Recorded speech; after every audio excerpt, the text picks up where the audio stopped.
Hi hello welcome back to Priyanavi. ఈ రోజు మనం తొండపాడులో ఉన్న రంగనాథ స్వామి దేవస్థానానికి అయితే వచ్చినాము. అక్కడ తిరునాలు చేస్తున్నారనమాట. దాన్ని చూడడానికి అయితే వచ్చాము. మేము వచ్చే లోపల అయితే చాలా లేట్ అయింది. ఆల్రెడీ మామ వాళ్ళ ఏఎల్పీస్ అయితే ముందే వచ్చేస్తున్నారనమాట. అన్న వాళ్ళు ఇంకా సరే దేవుని దర్శించుకొని ఇంకా సరే అన్న వాళ్ళ దగ్గరికి అయితే వెళ్తున్నాము. ఇంకా అన్న వాళ్ళకైతే హాయ్ చెప్పుకున్నాము. ఇంకా తర్వాత అలా నడుచుకుంటూ వెళ్తే ఇంకా ఒక కార్ రైడర్ అయితే వచ్చింది. ఇంకా మా చిన్న పాపను అయితే ఎక్కించలేదు. ఇంకా అన్న వాళ్ళ బాబుని మా పాపను అయితే ఎక్కించాము. ఇంకా ఎవరు లేరనమాట, ఖాళీగా ఉంది. ఈ రోజే లాస్ట్ డే అంట, అందుకోసమే చాలా ఖాళీగా అయితే ఉంది. ఇంకా పిల్లల్ని అయితే వాళ్ళు రైడ్ వేసే లోపు మేము అక్కడ నిల్చుకొని ఇంకా అన్ని చూస్తున్నాం అనమాట. ఆల్మోస్ట్ అన్ని షాప్స్ అయితే క్లోజ్ చేసేసారు.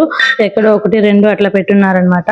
ఎందుకంటే ఈ రోజు లాస్ట్ డే కదా, కాబట్టి ఆల్మోస్ట్ అన్ని షాప్స్ అన్ని క్లోజ్ చేస్తున్నారు. అలా చూస్తూ ఒక షాప్ దగ్గర అయితే ఇంకా ఇద్దరు పిల్లలకి ఇట్లా ఫోన్ అయితే 2 ఫోన్లు అయితే కొనిచ్చాము. ఇంకా అంతలో పానీపూరి బండి కనిపించింది. ఇంకా పాప చాట్ అడిగింది. ఇంకా సరే ఇంకా అన్న వాళ్ళు అయితే ఆల్రెడీ తినేసారంట. అందుకు నేను మా పిల్లలు మాత్రం తిన్నాము. ఇంకా తినాలంతా చూసుకొని ఇంకా షాపింగ్ అంతా చేసుకున్నాము. ఇంకా అక్క వాళ్ళైతే ఫ్లవర్ వాజులు తీసుకున్నారు. ఇంకా ఇంట్లోకి అయితే బయలుదేరేసినాము. వాళ్ళిద్దరు బైక్స్ మా బైక్లలో మేమైతే బయలుదేరేసినాం అనమాట. ఇంకా మేము ఇంటికి వచ్చే లోపల నైట్ 10:30 అయితే అయిపోయింది. ఇంకా సరే అని చెప్పి ఇంటికి వచ్చి ఫుడ్ తినేసి ఇంకా త్వరగా అయితే రెస్ట్ తీసుకోవడం స్టార్ట్ అయ్యాము. ఈ వీడియో మీకు ఎలా అనిపించిందో కామెంట్ సెక్షన్ లో కామెంట్ చేయండి. మీకు నచ్చినట్లయితే సబ్స్క్రైబ్ చేసుకోండి. Thank you to all. By.